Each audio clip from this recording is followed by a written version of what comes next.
deles sendo chamados, e foi tido uma promessa, foi colocado a eles, uma promessa, e eles morreram sem verem o cumprimento da promessa.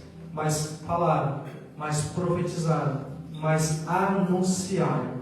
Morreram sem ver, pois hoje está se cumprindo. Já se cumpriu muitas das profecias às quais o Senhor chamou homens para dizer.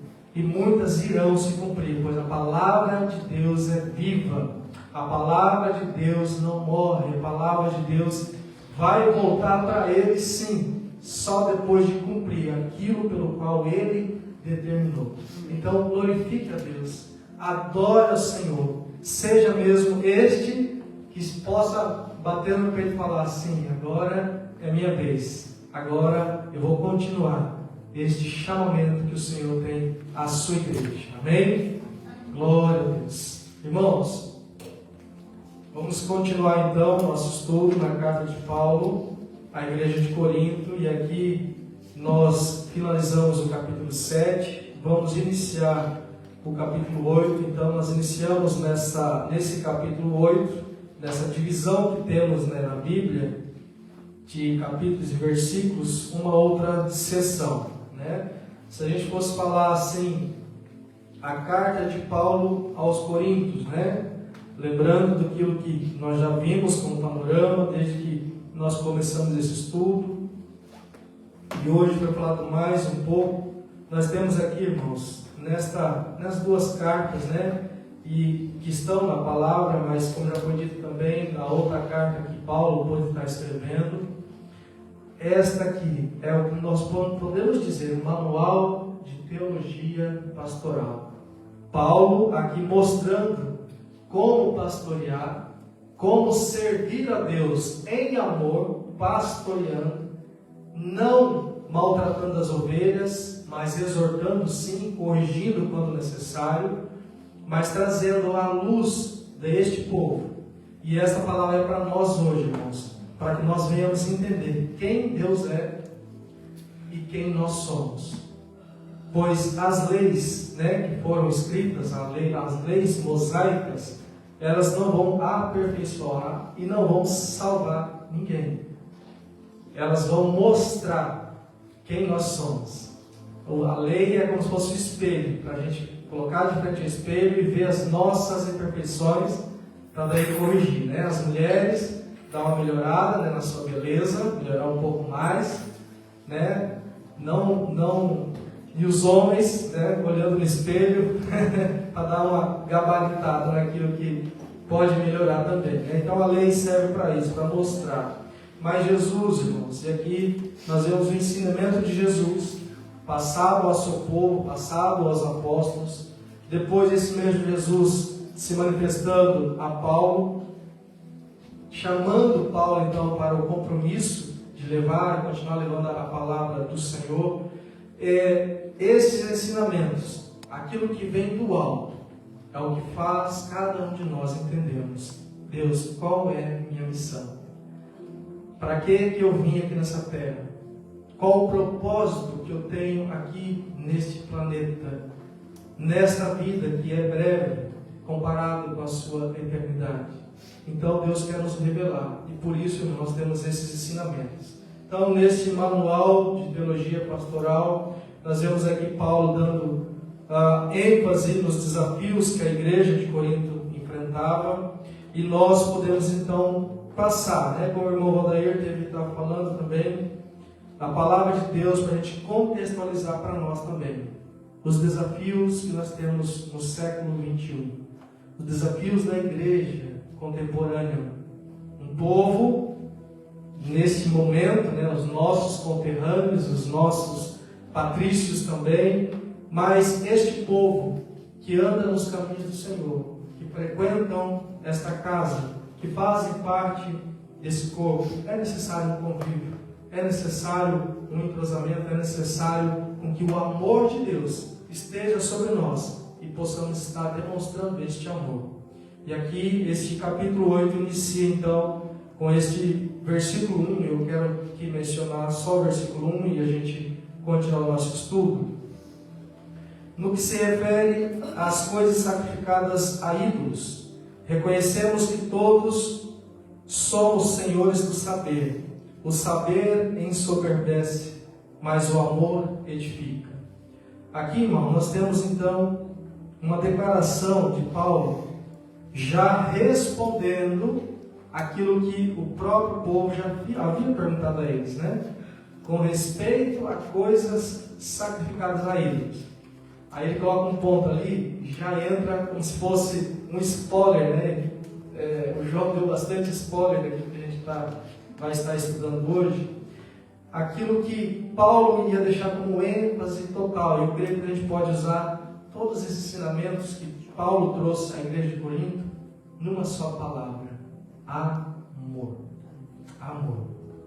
Pois a essência de Deus é amor. E aqui o versículo 1 finaliza: mas o amor edifica. Com respeito a tudo aquilo que vocês têm vivido, com respeito com todos esses problemas que a igreja tem passado, com respeito com todos esses desafios que a igreja de Corinto e também nós, nossa igreja contemporânea, esses desafios que nós encontramos, qual que é a solução para todos esses desafios, irmãos? Amor. E aí a Bíblia do Senhor Jesus, quando foi indagado sobre a lei e os profetas, perguntaram para ele qual Jesus é o maior de todos os mandamentos. Ele falou: o maior de todos é amar a Deus sobre todas as coisas. E o outro semelhante a esse: amar ao teu próximo como a ti mesmo. Nisso se resume toda a lei e os profetas.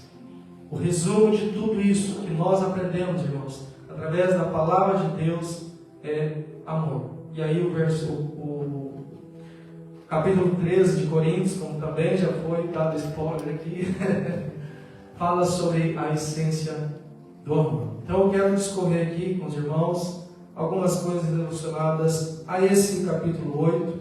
Se a gente fosse de novo aqui mencionar, né, o contexto geral dessa carta, a primeira carta de Paulo aos Coríntios, e fosse dividir não em capítulos, né, como aqui nós temos a nossa organização na Bíblia, mas era uma carta, e uma carta não tinha capítulos e versículos, a carta tinha assuntos específicos. E nessa carta, segundo os estudiosos, em que a gente for mesmo entrar dentro desse assunto de como organizar esse capítulo, né, esse livro, né, da primeira carta, nós temos então pelo menos 4 grandes seções. A primeira seção dessa carta, dessa grande carta, nós encontramos nos capítulos 1 a 4, fala então sobre a divisão dentro da igreja. Então havia partidarismo, havia grupos de pessoas que, tendo os seus líderes, e aqui não foi só Paulo fundou essa igreja, depois enviou os outros discípulos dele, e também tinha Pedro, né, Cefas, que era o que a gente pode dizer, né, o presidente do colégio apostólico, né? Então nós vemos a igreja do Senhor, e aí Pedro tendo como se fosse nos dias de hoje o cargo de presidente. Então esses grupos de pessoas escolheram estar se familiarizando, só que o problema não era só familiarizar, eu gosto mais desse ou gosto mais daquele. Não, eu estou dividindo, porque agora eu faço parte desse grupo aqui, o grupo que segue a Paulo, o grupo que segue a Timóteo, o grupo que segue a Apolo, o grupo que segue a Cristo. Esse grupo que segue a Cristo quer dizer: olha, nós não precisamos de líderes, nós não precisamos de ninguém que está sobre nós, nós não precisamos nem de igreja. Olha só, irmãos, como nós temos os dias de hoje, os desengrejados, que a gente pode falar assim. Então, havia então essa divisão, o partidarismo também, e Paulo tratou desse assunto do capítulo 1 a 4. Irmãos, quero lembrar vocês que o pastor Tiago, juntamente com a irmã Paula, estão ali na salinha para estar tendo o estudo no discipulado para batismo também. O irmão João Pedro também não pode estar hoje, mas vai estar por vídeo chamado, vai estar participando hoje também. Então, nós temos mais um grupo ali estudando um pouquinho mais para serem batizados, descerem as águas em nome de Jesus. Amém? Nós temos também, irmãos, dos capítulos 5 a 7, a segunda sessão, se a gente fosse dividir então a carta em algumas sessões, que fala sobre a integridade sexual. Eu quero só mencionar aqui no capítulo 1, aliás, no capítulo 6, 1 Coríntios 6, verso 13, só para estar relembrando os irmãos. Também, fazendo ênfase nesse capítulo 8 que a gente vai falar, fala assim, 6,13: os alimentos são para o estômago e o estômago para os alimentos, mas Deus destruirá tanto este como aquele. Porém, o corpo não é para a impureza, mas para o Senhor, e o Senhor para o corpo. No verso 19: acaso não sabeis que vosso corpo é santuário do Espírito Santo que está em vós, o qual tendes da parte de Deus e que não sois de vós mesmos? No que diz respeito, irmãos, à santidade, no que diz respeito à pureza, no que diz respeito aos atos que esse povo de Corinto estava praticando naquela época. Detalhe, eram servos, já eram aqueles que faziam parte da igreja de Corinto e estavam então com a perversidade sexual à tona. Paulo então corrigiu esses assuntos nos capítulos 5 a 7, falando de vários temas a respeito sobre a sexualidade, tá bem? Nos capítulos 8 a 13, nós temos então a terceira sessão, que fala então, é o que nós vamos falar aqui sobre a comida, a nossa consciência em relação ao que se fala sobre alimentos para o nosso corpo. O nosso corpo, e aqui a gente acabou de ler o versículo que o nosso corpo é feito para o alimento, não é? Ou se a gente parar de comer aqui, o que acontece com a gente? A gente morre. Então, a gente vive para comer ou come para viver. O que você acha? Eu quero aqui fazer um adendo, irmãos, relacionado às nossas necessidades. Assim como o nosso corpo precisa de água, principalmente, e de alimentos para a nutrição e para a manutenção do nosso corpo. Eu estava vendo algo interessante essa semana do John Wesley, então, um avivalista do século XVIII, e a maneira que ele buscava o Senhor. E ele usava um termo muito interessante relacionado às necessidades nossas. Eu vou perguntar ao irmão aqui, quem gosta de comer? Todo mundo gosta de comer, né? Agora você come porque gosta, mas você come para sobreviver também, não é? Agora a outra pergunta, quem gosta de orar? Gosta de orar. Irmãos, o alimento para nós, o nosso corpo é algo bom, faz muito bom. Mas lembrando que nós somos feitos de corpo, alma e espírito, não somos? O nosso espírito, irmãos, precisa também de alimento. E aí John Wesley falava que nós, às vezes, não queremos orar. O nosso corpo não quer orar. A nossa mente, o nosso espírito quer, até gosta de orar, né? Muitos gostam.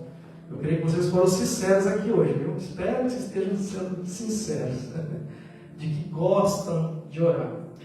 Mas o Wesley falava de que ele orava, e a intensidade da qual ele orava, que era bastante considerado a muitos hoje em dia, ele orava por necessidade. O seu espírito precisava orar, porque senão ele iria morrer. E nós, infelizmente, irmãos, nós vemos uma igreja hoje, não estou falando do nosso caso aqui, mas muitos irmãos mortos, como se fossem zumbis, como se fossem mortos-vivos dentro da igreja.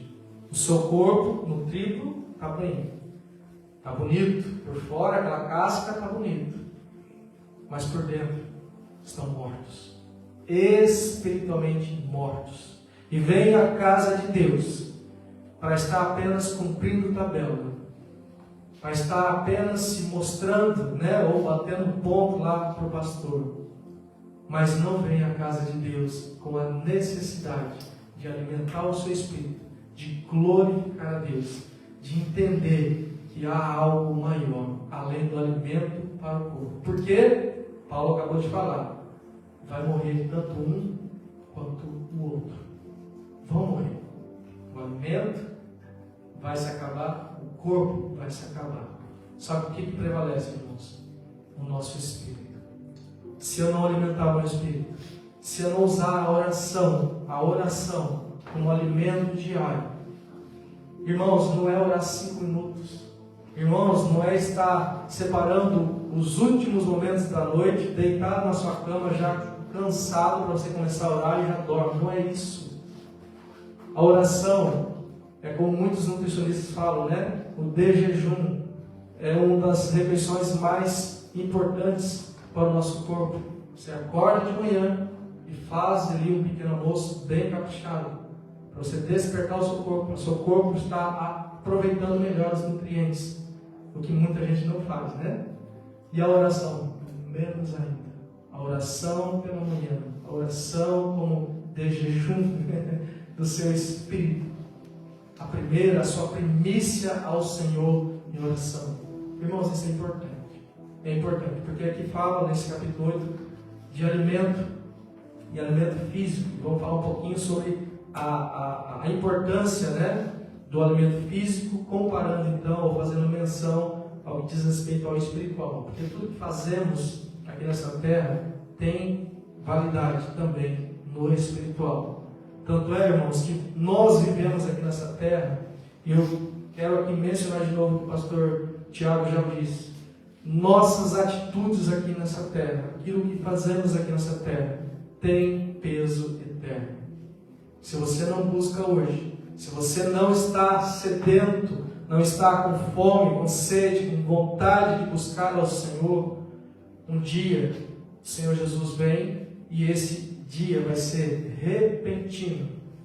E aquele dia que eu não estou com vontade, hoje, bom, eu fiquei um dia, depois eu busquei no outro dia eu busquei, no outro dia não, então hoje é dia de não buscar.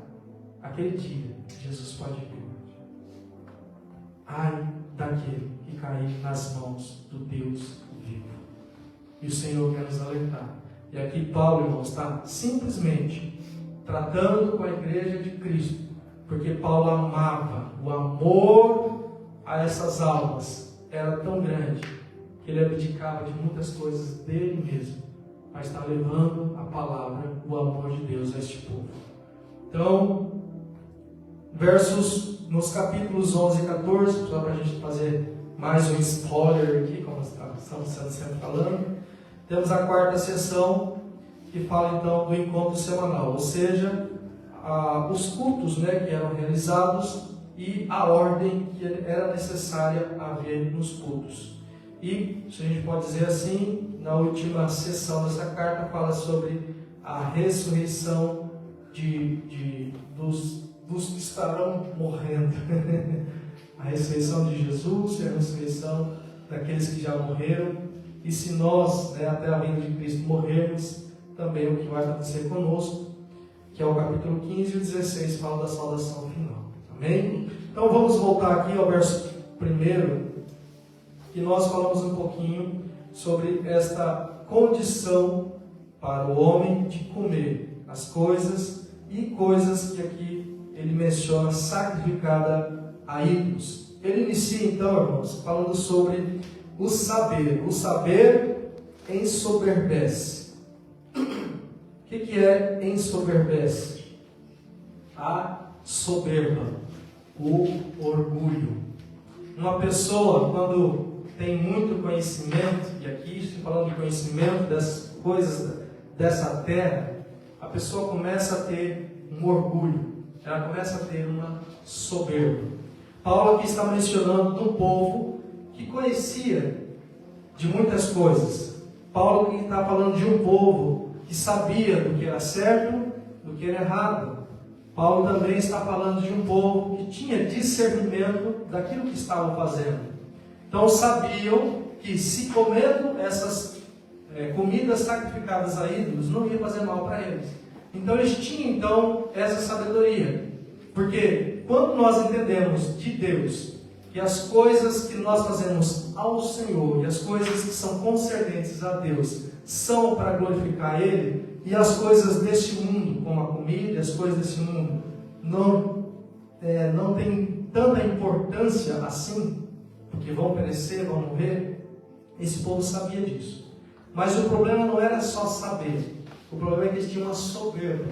E aí havia também, infelizmente, divisão de um grupo que tinha esse conhecimento de que não fazia mal para eles se comessem ou não esses tipos de alimento, em detrimento ao grupo que eram os fracos, aqueles que ainda não tinham esse conhecimento e tinham medo, por isso se reservavam a não comer, e tinham medo de se comessem e iam fazer mal. Por isso tinha um grupo, irmãos, que não comiam nada de carne, porque naquele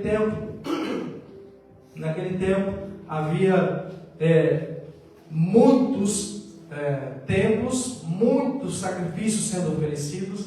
Desse sacrifício, aquilo que era oferecido de alimento, sobrava-se muita carne, e essa carne que sobrava, eles não iam estar jogando fora. Então eles iriam estar comendo, nos seus momentos de comunhão, naquelas festas públicas que havia entre eles, e também desses alimentos eram levados então ao talho, ao açougue, a estar comercializando. Então chegava lá, uma parte dessas oferendas que não foram usadas, oferecia-se uma parte, outra parte podia fazer o que bem quisesse.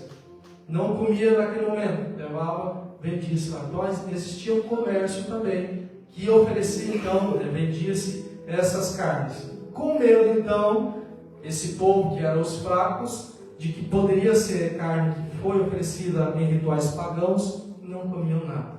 Então havia, até mesmo nesse tempo, uma divisão desse povo, que tinha uma soberba por saber do que podia ou não podia comer, mas um povo que estava fora desse termo, desse contexto.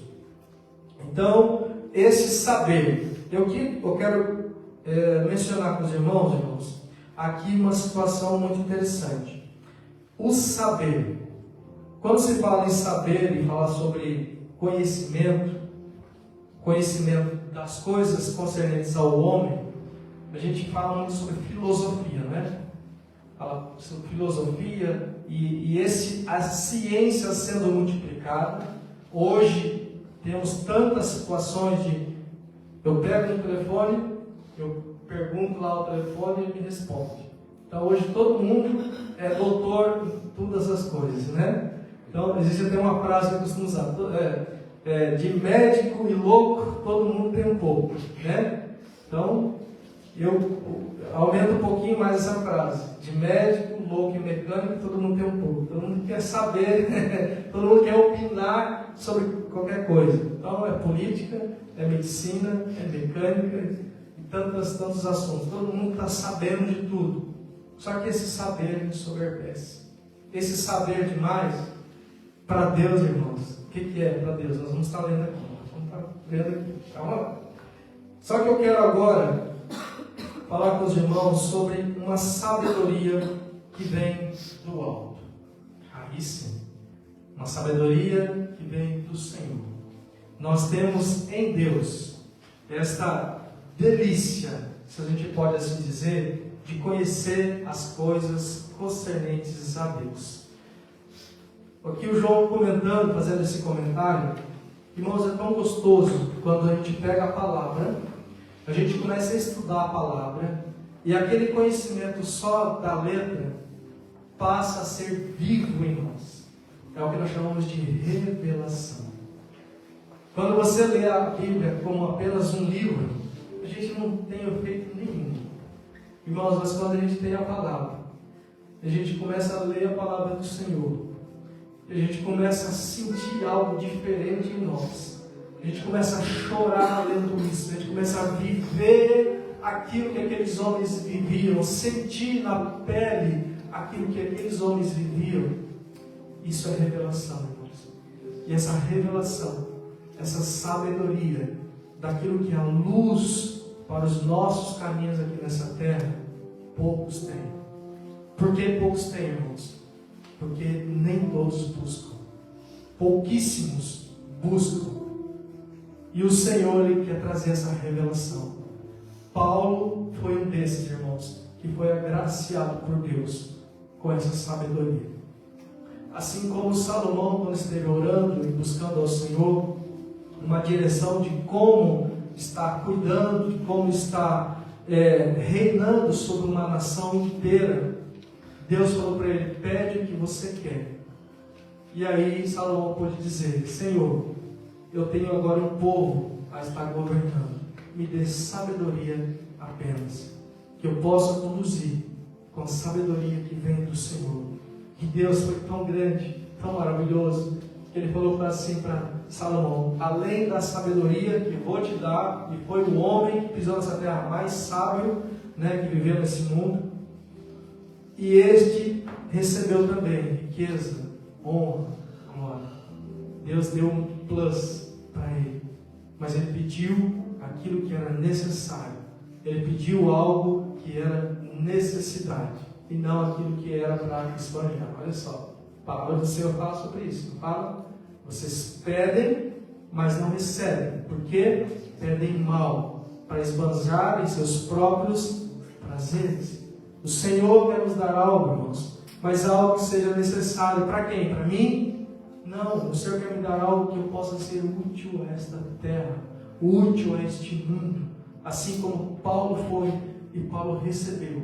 Só que existiu, ou em Paulo, algo concernente a isso que ele recebeu da sabedoria do alto. Eu quero ler com os irmãos, capítulo 12, 2 Coríntios 12, 7 a 9. Irmãos, estão entendendo? Estou sendo muito rápido? Amém. Amém? Estou sendo rápido? Falou amém? Glória a Deus. Amém, Jesus. 2 Coríntios, capítulos 12, versos 7 a 9.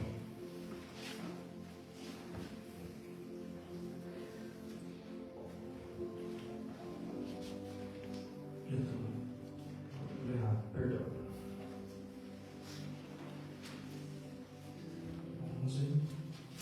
12, amém. E para que não me ensoberbecesse com a grandeza das revelações, foi-me posto um espinho na carne, mensageiro de Satanás, para me esbofetear, a fim de que não me exalte. Por causa disso, 3 vezes pedi ao Senhor que o afastasse de mim. Então ele me disse: a minha graça te basta, porque o poder se aperfeiçoa na fraqueza. Até aqui. Irmãos, lembra que nós comentamos no primeiro versículo do capítulo 8 de Coríntios, a questão da soberba, a questão do saber que gera soberba. Olha a tendência. Hoje, irmãos, o que nós temos muito ouvido falar aí? Nós falamos de coach, né? O coach, todo mundo vendendo curso para tudo, todo mundo ganhando dinheiro por causa das milhares e milhões de visualizações, de pessoas que acessam. Todo mundo está ganhando dinheirinho em quê? Ensinar qualquer coisa. Só que alguns, irmãos, estão tendo soberba. Eu sei, eu estou rico porque eu estou vendendo o meu saber, e isso achando que são alguma coisa. Irmãos, é exatamente o que aconteceu há mais de 2000 anos atrás. Aqueles que sabiam bastante se ensoberbeceram. Agora vemos aqui uma revelação de Deus dada ao homem. Só que juntamente com a revelação de Deus veio o quê? Um espinho na carne. Para o quê? Para que não houvesse soberba. Irmãos, soberba, orgulho, ganância, isto gera morte. Isso gera perdição, isso gera afastamento do Senhor. Paulo amava tanto, Deus amava tanto a Paulo, que Deus deu a ele a revelação do alto, a sabedoria do alto para ele. E ele menciona aqui, na terceira pessoa, mas falando de si mesmo, de que ele foi, irmãos, ao terceiro céu. ele esteve na glória de Deus. Ele teve uma experiência sobrenatural com Deus. Deus revelou as grandezas dele para Paulo. E Paulo voltando, olha, você não pode ter toda essa sabedoria do alto e ser aqui soberbo. Então, irmãos, aquele sofrimento todo que Paulo passou, a Bíblia não menciona, e nem Paulo menciona especificamente qual foi o espinho na carne, né? Mensageiro de Satanás para esbofetear ele. Está usando aqui uma figura de linguagem. Mas houve, irmãos, alguma coisa especificamente sobre ele para falar, olha, você não é tudo isso que você acha. Todo esse saber seu, toda essa revelação de Deus para você, você é apenas mortal. Então que você se coloque em seu lugar. Irmãos, quando nós temos a revelação de Deus, entendemos a simplicidade do Evangelho, entendemos de quem Jesus fez, aquele que era o Senhor dos Senhores, veio e serviu, veio lavar os pés, a humildade que havia nele. É isso, irmãos, é isso que Jesus ensinou, e é isso que Paulo, na carne dele, teve que passar, porque se não fosse isso, ele ia se ensoberbecer. Então é exatamente sobre isso que ele fala aqui, sobre o saber, voltando, capítulo 8, verso 1, dessa soberba. O saber ensoberbece. Irmãos, ficou claro aqui? Glória ao Senhor. Eu quero aqui também fazer menção dessa questão da sabedoria. Isso a gente está mascando aqui, e que fique muito claro para nós, irmãos, esses detalhes, para que depois, quando vier alguém simples ao nosso lado, quando vier alguém que não tem essa instrução da palavra, não tem essa experiência que nós temos, nós tenhamos a humildade de estar se rebaixando àquele e falar da mesma altura. Eu tenho experiência com Deus. A pessoa nasceu agora, um neófito na fé. Eu vou, com perdão dos irmãos, eu vou me sentar junto com ele.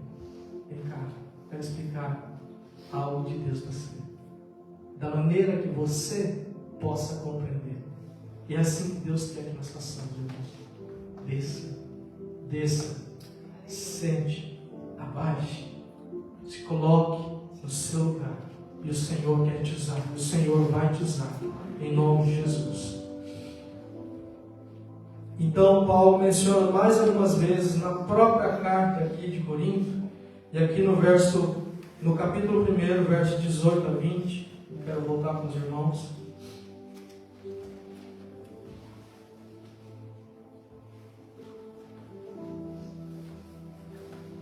Capítulo 1, verso 18 a 20, diz assim: certamente a palavra da cruz é loucura para os que se perdem, mas para nós que somos salvos, poder de Deus. Pois está escrito: destruirei a sabedoria dos sábios e aniquilarei a inteligência dos instruídos. Olha a pergunta: onde está, ó sábio? Onde o escriba? Onde o inquiridor desse século? Porventura não tornou Deus louca a sabedoria do mundo? Onde está, irmãos, o sábio? Para que serve a sabedoria deste mundo, irmãos? O Senhor vai aniquilar, vai reduzir a nada aquilo que o homem tem de sabedoria deste século. Nada. Pois o que importa, irmãos, é a sabedoria do alto. Em Salmos fala que a sabedoria foi ter com Deus. A sabedoria foi ter com Deus. Então nós entendemos que nós não somos nada. Agora, quando nós servimos ao Senhor, entendemos quem Deus é, fazemos a tua vontade, Ele vai estar revelando as grandezas dEle, o propósito dEle, para que servamos a Ele com excelência. E é assim que o Senhor quer para nós. Amém?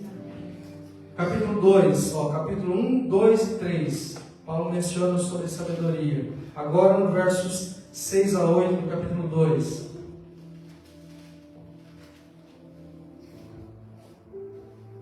versos 6 a 8 diz assim: entretanto, expomos sabedoria entre os experimentados, não porém a sabedoria desse século, nem a dos poderosos desta época, que se reduzem ao quê? Ao quê? Nada, irmãos. Mas falamos a sabedoria de Deus em mistério, outrora oculta, ao qual Deus pré-ordenou desde a eternidade para a vossa glória. Sabedoria, a nossa glória. Sabedoria essa que nenhum dos poderosos desses séculos conheceu, porque se a tivessem conhecido, jamais teriam crucificado o Senhor da glória. E agora o capítulo 3, 18 e 19. 1 Coríntios 3, 18 e 19. Diz assim: ninguém se engane a si mesmo. Se alguém dentre vós se tem por sábio deste século, faça-se estulto para se tornar sábio, porque a sabedoria deste mundo é loucura diante de Deus. Então, temos aqui esse quesito, né? Sabedoria. Nós entendemos que quando temos a sabedoria, e essa sabedoria começa a aflorar muito em nós, tanto aquilo que eu conheço de Deus, quanto aquilo que eu conheço das coisas dessa terra, vai gerar soberba. E aí o final do verso 1, do capítulo 8, diz assim: mas o amor faz o quê? Edifica. Sabedoria ensoberbece. Amor edifica. Fomos criados para quê, irmãos? Para a glória de Deus e para as suas obras. Quando entendemos esse propósito geral, a gente tem que entender, irmãos, numa conversa assim rápida, qual o propósito real de cada um de nós aqui nessa terra. Você foi criado para quê? Para glorificar a Deus. Como? Fazendo a sua obra aqui nessa terra. A quem? Ao meu próximo, aquele que está à minha volta. Eu fazendo isso, irmãos, estou glorificando a Deus. E o galardão estará sendo preparado para cada um de nós. Como que eu faço isso, irmãos? Em amor. Pois o amor serve para edificar.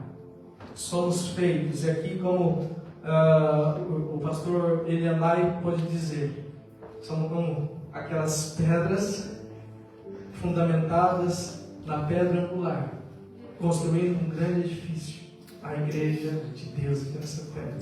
E que essa igreja seja forte. Para essa igreja ser forte, irmão, é necessário exercer o amor. É necessário edificar através do amor. Então aqui fica essa explicação. E aqui, irmãos, eu não estou zerando, né, aqui esse assunto. Existem muitas coisas que a gente pode extrair só desse versículo, capítulo 1. Desse versículo 1 do capítulo 8. Mas o Senhor, Ele tem mesmo para nós uma sabedoria que vem do alto, que é pacífica, que é perfeita, que é duradoura. Então, a verdadeira sabedoria é amar a Deus. E aqui, o João já deu esse spoiler, eu quero voltar para os irmãos lá no capítulo 13. Eu acho que o meu escudeiro aqui estava comigo até as 3:30 da manhã essa noite. Eu de um lado e do outro.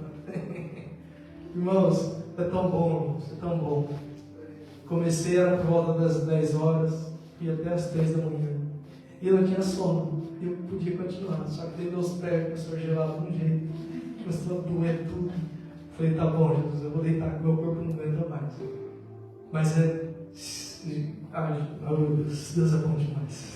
Estudar a palavra, ler, buscar, conhecer esse Deus é maravilhoso.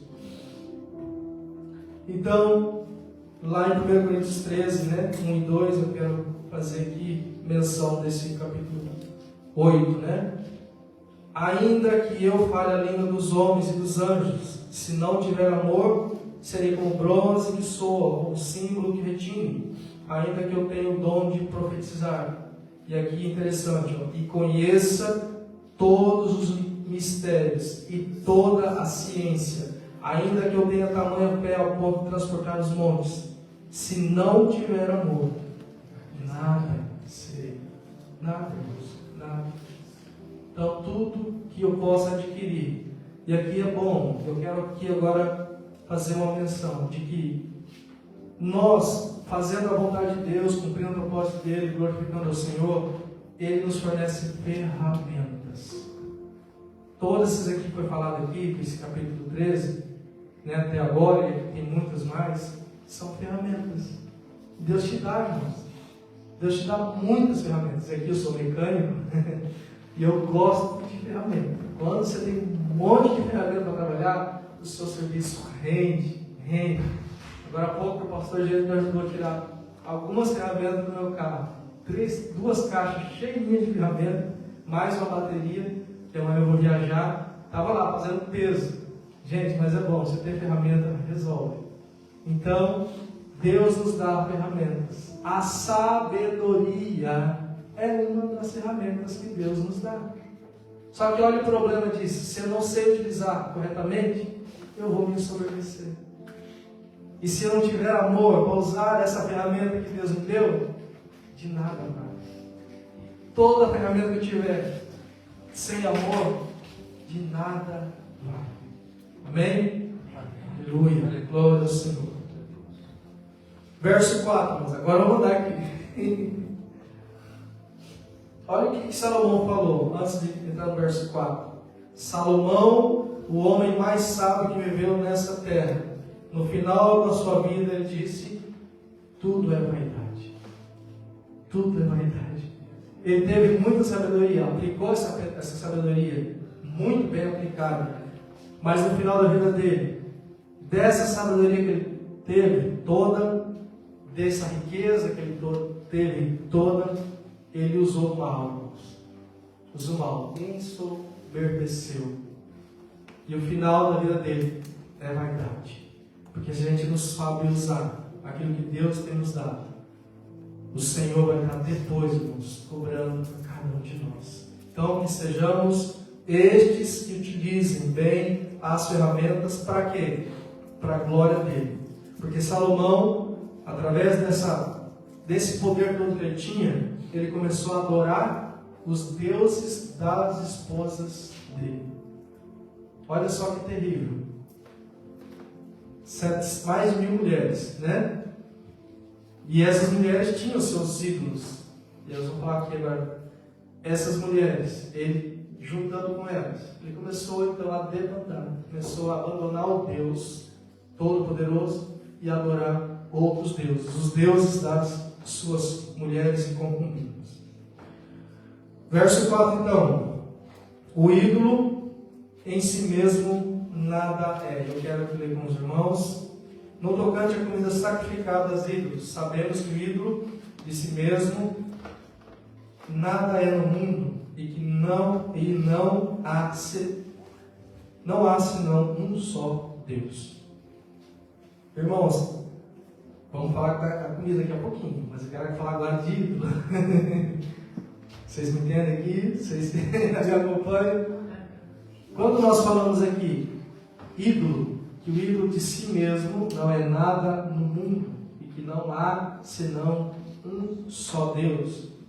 Quando nós vemos Moisés, quando nós vemos esses grandes servos do Senhor e Moisés sendo usado por Deus para trazer as leis, né, a 613 pontinhos, né, da lei, para que o povo pudesse ter convivência com o próprio povo e com Deus. Dentro dessas, ele resumiu essas 603 ordenanças em 10, e dentro dessas 10, a primeira delas é amar a Deus sobre todas as coisas. Todas as coisas. Quando nós falamos em outros ídolos, deixando de amar a Deus, irmãos, tudo aquilo que não é adorar a Deus se torna ídolo para mim. Deixa eu usar um exemplo aqui. Eu já presenciei pessoas deixando de buscar o Deus Todo-Poderoso para estar idolatrando. E aqui eu quero falar de idolatria. em coisas dessa terra, idolatria com o próprio filho, idolatria com os bens particulares, idolatria de automóvel, idolatria de casa, idolatria das coisas de dentro de casa, idolatria da beleza física, idolatria de coisas triviais que estarão sendo destruídas, coisas que aqui dessa terra a traça, a ferrugem vão consumir.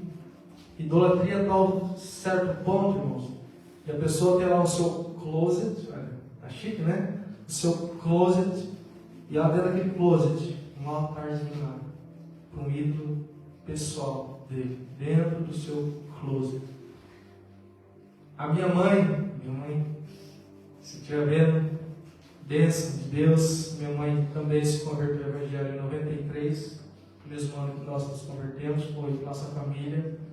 E até então minha mãe tinha dentro do seu guarda-fato uma imagem da padroeira do Brasil, escondidinha lá, né? Não tinha um altar, né, na casa lá, mas dentro do seu guarda-fato, o guarda-roupa dela, tinha lá a imagem, símbolo da qual ela também, né, orava, rezava para que aquela imagem fizesse ou trouxesse alguma proteção a ela. O que a palavra de Deus nos diz, irmãos?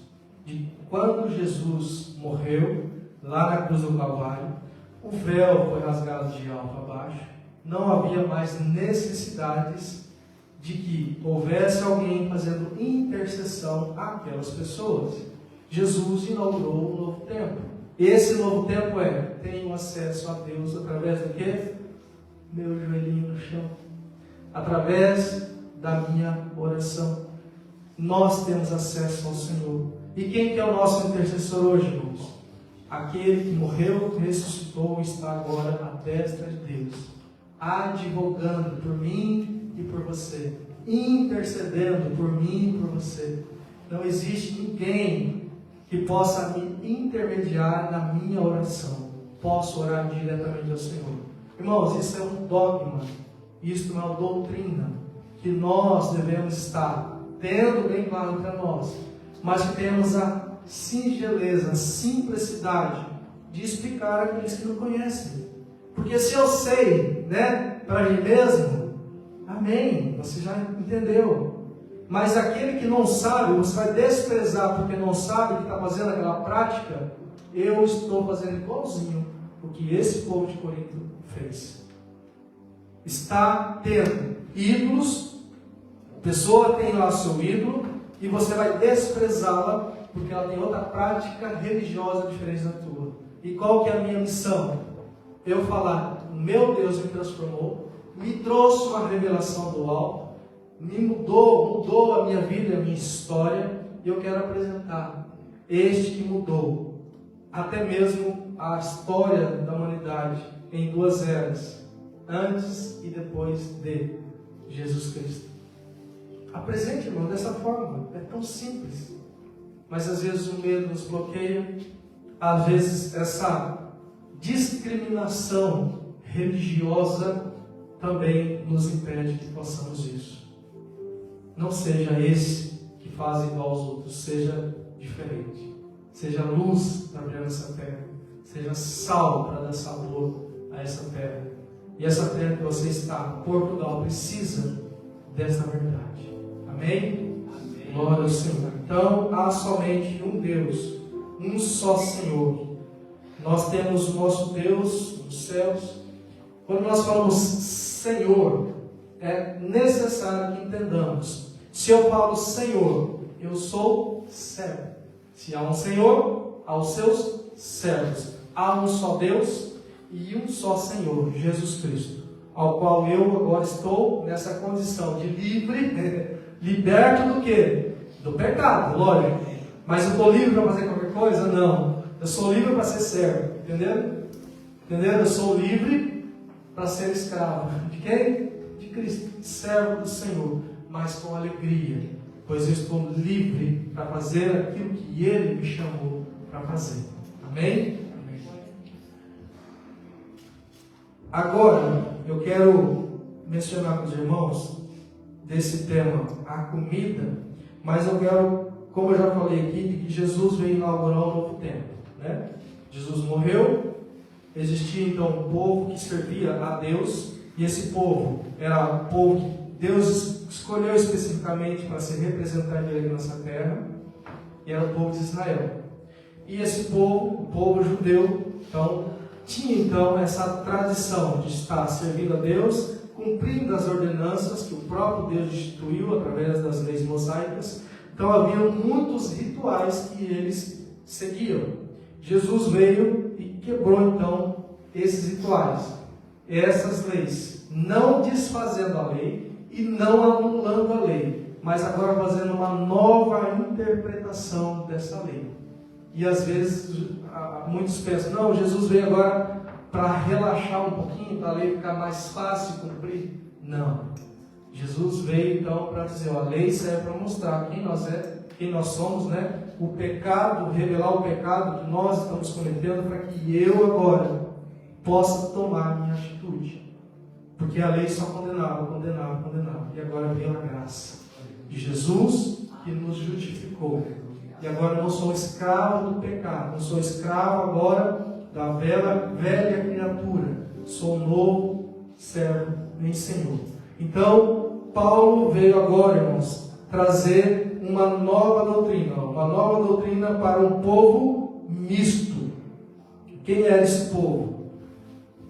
Então, a gente contextualizando aqui o capítulo 8, falando então dessas comidas sacrificadas a ídolos, veio então Paulo a trazer uma nova doutrina, uma nova reinterpretação daqueles costumes e até rituais pagãos que existiam. Então existia na igreja de Corinto um povo misto. Quem que era esse povo misto? Os gregos, né? Os romanos, porque lá a gente vai voltar um pouquinho agora, e o João comentou também sobre o começo dos apóstolos, né, da implantação das igrejas. E aqui nós temos um povo, os gregos, os romanos, os judeus. Esses judeus se convertendo ao cristianismo, deixando as suas práticas do judaísmo para agora estar servindo a essa nova interpretação que Jesus veio trazer e que é do próprio Deus. Então não é Deus sendo confundindo o seu povo, não, irmãos. É Deus agora falando, aquilo que eu tentei fazer com vocês, desses rituais, desses pactos que foi feito, faço agora um novo pacto, uma nova eterna aliança. E agora eu vou mudar essa maneira de ouvir e de servir ao Senhor. Então, temos aqui esse grupo misto, grego, romano, judeus e os gentios. E lá então, em Atos 17, eu queria só comentar bem rapidinho com vocês. O João já falou sobre Atos 15, eu quero continuar então como nasceu a igreja de Corinto. Atos 17, vou ler bem rapidinho. Irmãos, presta atenção nessa leitura. Atos 17, capítulo 16, verso 16, fala assim: enquanto Paulo os esperava em Atenas, o seu espírito se revoltava em face da idolatria dominante na cidade. Aonde isso? Atenas. Depois de Atenas, Paulo foi então para Corinto. Mas em Atenas ainda, ele dissertava na sinagoga entre os judeus e os gentios piedosos, também na praça, todos os dias entre os que se encontravam ali. E alguns dos filósofos epicureus e estoicos contendiam com ele, e havendo quem perguntasse: que quer dizer esse tagarela? Paulo falando, Paulo dissertando, e aí o povo fala: mas olha lá, mais um tagarela. E outros, parece pregador de estranhos deuses, pois pregava a Jesus e a ressurreição. Para eles, irmãos, era mais um Deus que estava sendo apresentado. Então, tomando-o consigo, o levaram para o Areópago, dizendo: podemos saber de coisa de nova doutrina é que ensinas?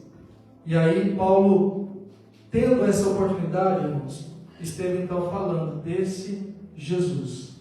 dessa nova doutrina, desse novo Deus que estava sendo apresentado. E aí Paulo, na autoridade do Espírito Santo, apresentou. E a persuasão, dele em relação a esse povo, e o poder do Espírito Santo estava sobre ele. Esta revelação chegou então àquele povo em Atenas. Então Paulo pregou, Paulo viu muitos se converterem. E depois disso Paulo foi agora para Corinto finalmente. E o capítulo 18, quero ler com vocês, e para a gente também já estar encerrando. Lembrando que vemos até o versículo 4, Oh, Jesus. Versos 1 a 11, do capítulo 18. Depois disso, deixando Paulo Atenas, partiu para Corinto. Lá encontrou um certo judeu, chamado Áquila, natural do Ponto, recentemente chegado da Itália, com a Priscila, sua mulher, em vista de ter Cláudio decretado que todos os judeus se retirassem de Roma. Paulo aproximou-se deles, e posto que eram do mesmo ofício, passou a morar com eles e ali trabalhava, pois a profissão deles era fazer tendas. E todos os sábados discorria na sinagoga, persuadindo tanto a judeus como gregos. Quando Silas e Timóteo desceram da Macedônia, Paulo se entregou totalmente à palavra, testemunhando aos judeus que Cristo é Jesus. Opondo-se eles e blasfemando, sacudiu Paulo as vestes e disse-lhes: sobre esta cabeça, o vosso sangue, eu dele estou limpo, e desde agora vou para os gentios. Perdão-nos.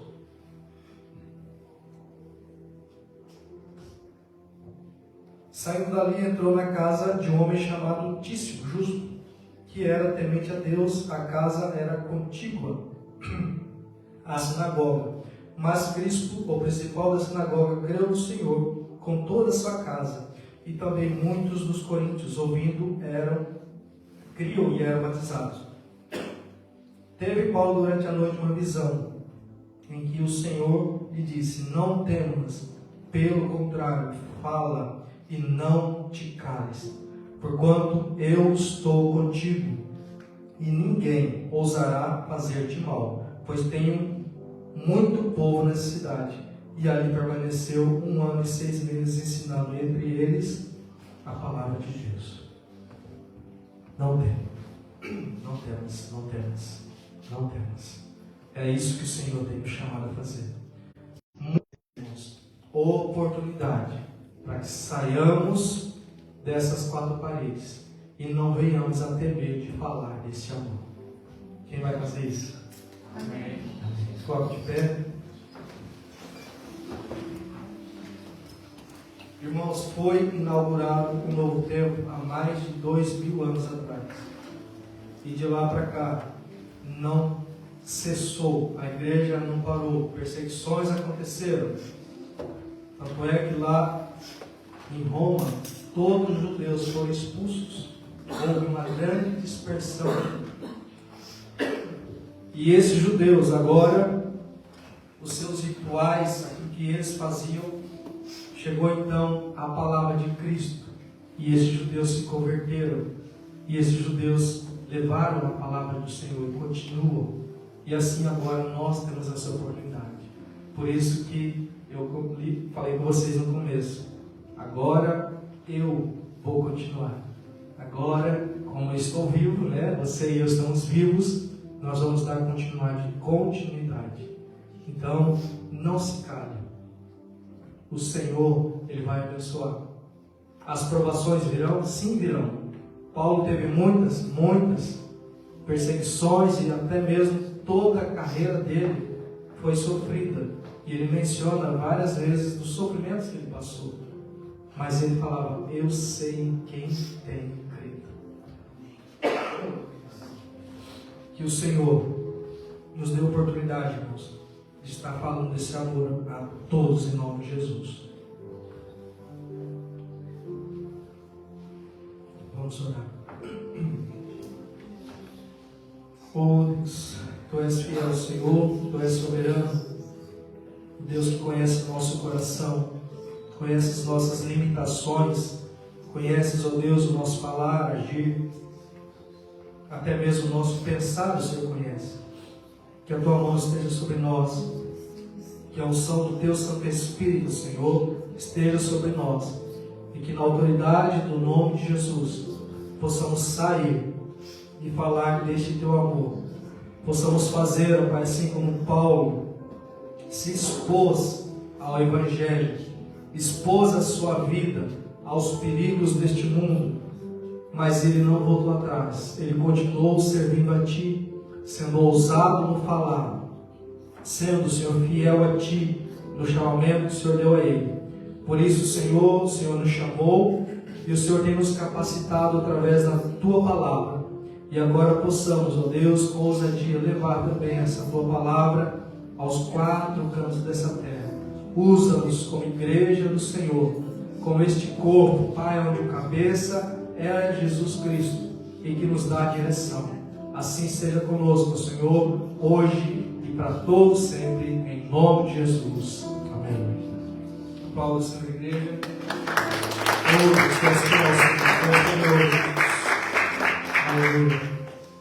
Irmãos, continuamos firmes no Senhor. Não desista, não desista. Hoje um dia frio, eu me alegro mesmo que vocês dispuseram a estar aqui conosco, a estar aprendendo mais da Sua palavra, a estar servindo ao Senhor. Então o Senhor vai recompensar cada um, em nome de Jesus. Amém?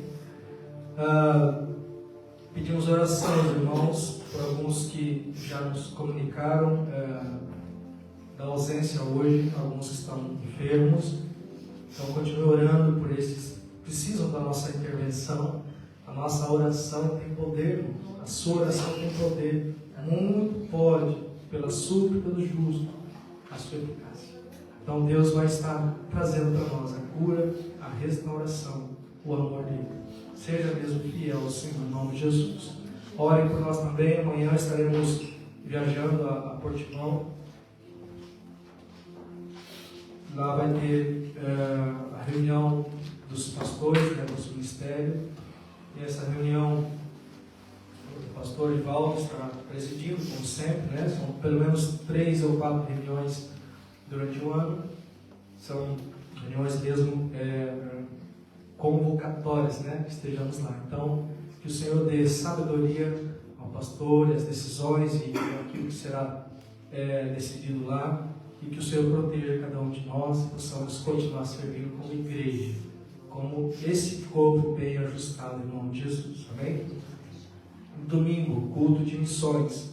Venha, traga, convide alguém. Sabe, aquele convite assim, olha, vai ter um culto especial lá, vai ser muito bom. Aquela pessoa que você nunca convidou, convide. Seja ousado. Irmãos, é a hora de a gente ser ousado. Fale, convide mesmo. Eu, para o aniversário da igreja, mandei as mensagens para todos os meus colegas de trabalho. Aí cada um colocou lá a sua, eu vou falar desculpa, né? Colocou sua desculpa de não poder vir. Mas o convite chegou até eles. O motivo pelo qual estaríamos aqui, né, na reunião de culto, a comemoração, chegou até eles. Uma outra vez, vou cuidar de novo. E eu sei que um dia vocês vão ver aqui alguns deles aqui conosco. Eu sei, o Senhor já tem falado. E você? Seja você também este ousado, em nome de Jesus. Amém? Mais algum aviso, irmãos? Pastor? Amém. Então, eu estive comentando, o pastor esteve ali ministrando discipulado para o batismo, e a Paula e o João Pedro estavam descendo as águas. Se fria ou não sei. Ela estava comentando a primeira aula, mas pastor, água fria. Eu falei, mano, todo batismo nós pastores temos que descer. Então agora é sua vez de passar o que nós passamos, né? Mas agora está muito frio, pastor. Vai ser bênção. O Espírito Santo vai descer. Vai descer lá e Jesus. Irmãos, é isso. Então que Deus abençoe a cada um de vocês. Que o Senhor nos dê mesmo a alegria de poder fazer a vontade dele. Em nome de Jesus. Pastor Tiago.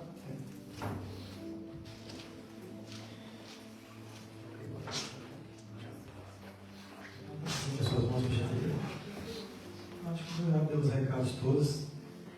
Que Deus abençoe a vida de cada irmão e lance mesmo a semente, né? Nosso papel, o cartaz está aí no grupo, divulgue em vossas redes sociais, né? Não paga nada, é só a internet que você tem. Então, nos ajude mesmo aí, em nome de Jesus.